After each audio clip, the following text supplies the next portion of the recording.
Hello friends, I am Triveni. In today's video, I am going to talking about pig relations and allies, pig data types and defining schema. Okay guys, so let's start. First we see pig relations and allies. A pig Latin statements work with the relations. A relation can be defined as follows. The first relation is a bag, that is more specifically an outer bag. Second relation is a bag is a collection of tuples. Third one is a tuple is an ordered set of fields. Fourth and last one is a field is a piece of data. A pig relation is a bag tuples. Also note that the relations are unordered, which means there is no guarantee that tuples are processed in any particular order. Further, more processing may be parallelized, in which case tuples are not processed according to any total ordering. Now see the referencing relations. Relations are referred to by name or allies. Names are assigned by you as a part of the pig Latin statement. Now see the example. In this example, the name or alias of the relation is A. A equal to load student using pig storage as in bracket name colon char array comma age colon int comma GPA colon float bracket complete and then semicolon. Dump A semicolon. Then I will pass the values. You can assign alias to another alias. The new alias can be used in the place of the original alias to refer the original relations. Here I will give the B as a new alias. Now see the example. A equal to load student using pig storage as name char array comma age int comma GPA float. Then here I will give the B as a new alias name. B equal to A semicolon, then dump B semicolon. Now we see the pig data types. Pig data types can be divided into two categories. First one is a scalar data type and second is a complex data types. Scalar types which contain a single value and complex types which contain other types. Now see the scalar data types. Scalar data types. Pig scalar types are simple types that appear in most programming languages, with the exception of byte array. They are all represented in a pig interfaces by java.lang classes, making them easy to work. A pig scalar types are simple type that appear in most programming languages. Pig scalar data types are also called as primitive data types. Scalar types contain single value and simple data types. Pig scalar data types are also called as primitive data types. Scalar data types contain int, float, long, double, boolean, null, char array, byte array, etc. Now first, here I will give this different scalar data types in a table. First one is a int, an integer represented in interfaces by java.lang.integer. They store a 4-byte signed integer. Constant integers are expressed as integer numbers. The description and size for int is 32-bit signed integer. For example, 26. The second simple data type is a long. A long integer. Longs are represented in interfaces by java.lang.long. They store an 8-byte signed integer. Constant longs are expressed as integer numbers with an L appended. The description and size for long is 64-bit signed integer, and for example 26L or 26 small l. Now third simple type is float. A floating point numbers. Floats are represented in interfaces by java.lang.float and use 4 bytes to store their value. Floating point numbers can be expressed in simple format. The description and size for float is 32-bit floating point. For example, 26.5f. The fourth simple type is double. A double precision floating point numbers. Doubles are represented in interfaces by java.lang.double and use 8 bytes to store their values. Constant doubles are expressed as floating point number in either simple format.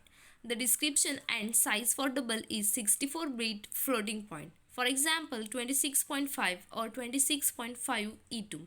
Here, E is an exponent format. The next simple type is char array. A string character array, char array are represented in interfaces by java.lang.string. The description and size for char array is character array in Unicode UTF-8 format. For example, welcome to EDU-CBA. Now next simple type is byte array. A blob or array of bytes. Byte arrays are represented in interfaces by a Java class data byte array that wraps a Java byte. There is no way to specify a constant byte array. Now next simple type is boolean. The description and size for boolean is boolean. For example, true or false. Next one is a date time. Description and size for date time is date and time. For example, 1970-01-01T00 up to so on. Now next type is big integer. Description and size for big integer is Java big integer. For example, 7649929 up to so on. Now last simple type is big decimal. Description and size for big decimal is Java big decimal. For example, 150.763762 up to so on. Now see the complex data types. Complex data types are also termed as a collection data type. A field is a piece of data. Second, a tuple is an ordered set of fields. Third, a bag is a collection of tuples. And fourth one is a relation is a bag. A pig has three complex data types: maps, then second tuples, and third one is a bags. All of these types can be contain data of any type, including other complex types. So it is possible to have a map where the value field is a bag, which contains a tuple where one of the field is a map. Now first we see map. A map is a set of key value pair data element mapping. Data in a key value pair can be of any type including complex type, where key is an index to find an element. Key should be unique and must be an char array. Value. A value any type of data can be stored in value, and each key has certain data associated with it. Map are formed using bracket and hash between key and values, commas to separate the more than one key value pair. A map is a pig char array to data element mapping, where that element can be any pig type including a complex type. The char array is called a key and is used as index to find the element referred to the value. Now see the code for map. In square bracket, single quote, key name, then hash, and again in single quote give the value name, then bracket complete. Now see the example. In square bracket, here I will give the key name as a resource, then hash, then here I will give the value name is edubca, then again comma, and again I will pass the key name as year and value is 2019. Now see the code. Square bracket, maps are enclosed in straight brackets, that is square bracket. Then hash is key value pairs are separated by the sign hash. Key must be char array data type, must be a unique value, and value any data type. Now next, see the tuples. A tuple is an fixed length ordered collection of fields formed by grouping scalar data types. A tuple are divided into fields with each field containing one data element. It is similar to row in SQL table with field representing in SQL columns. Now see the code. In round bracket field, then square bracket comma fields, then brackets complete. Field can be of any type. Field is just signal piece of data. Tuple is enclosed in parentheses. Now see the example. In square round bracket EDUCBA, 2019, Kabir, 1, 2. Now see the bags. A bag is an unordered collection of non-unique tuples. Bag may or may not have schema associated with it, and schema is flexible as each tuple can have a number of fields with any type. Bag is used to store collection when grouping and bag do not need to fit into memory. It can spill bags to disk if needed. Now see the code. In curly bracket tuple, comma, in square bracket comma tuples. Now we see the null values. A null value is a non-existent here unknown value, and type of data can null. Pig treats null value the same as SQL. Pig gets null value if data is missing or error occurred during the processing of data. Also, null can be used as a placeholder for optional value. This might be because the data is missing, an error occurred in processing it, etc. Now we see the defining schema. Schema P has a very lax attitude when it comes to schemas. This is the consequences of Pig's philosophy of eating anything. If a schema for the data is available, Pig will make use of it both for upfront error checking and for optimization. But if no schema is available, Pig will still process the data, making the best guesses it can based on how the script treats the data. Schemas for simple types and complex types can be used anywhere. A schema's definition is appropriate. Schemas are defined with load, stream, and for each operators using the as clause. If you define a schema using the load operator, then it is the load function that enforces the schema. Now first we see the schema with load and stream.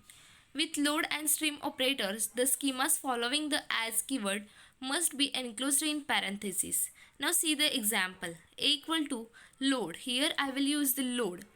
Then data. Then I will use the as keyword and in bracket f1 colon int comma f2 colon int then bracket complete semicolon.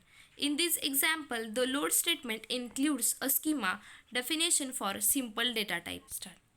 Now see the schemas for each. With for each operators, the schema following the as keyword must be enclosed in parentheses when the flatten operator is used. Otherwise, the schema should not be enclosed in parentheses. Now see the example. X equal to for each C generate flatten B as in bracket f1 colon int comma f2 colon int comma f3 colon int then bracket complete then comma group semicolon. In this example, the for each statement includes flatten and a schema for simple data type. After that, we see the schemas for simple data types. Simple data types include int, long, float, double, char array, byte array, boolean, date time, big integer and big decimal. Now see the syntax for simple data types. In bracket alias in square bracket colon type bracket complete then again open the square bracket comma in round bracket alias in square bracket colon type and close the all brackets.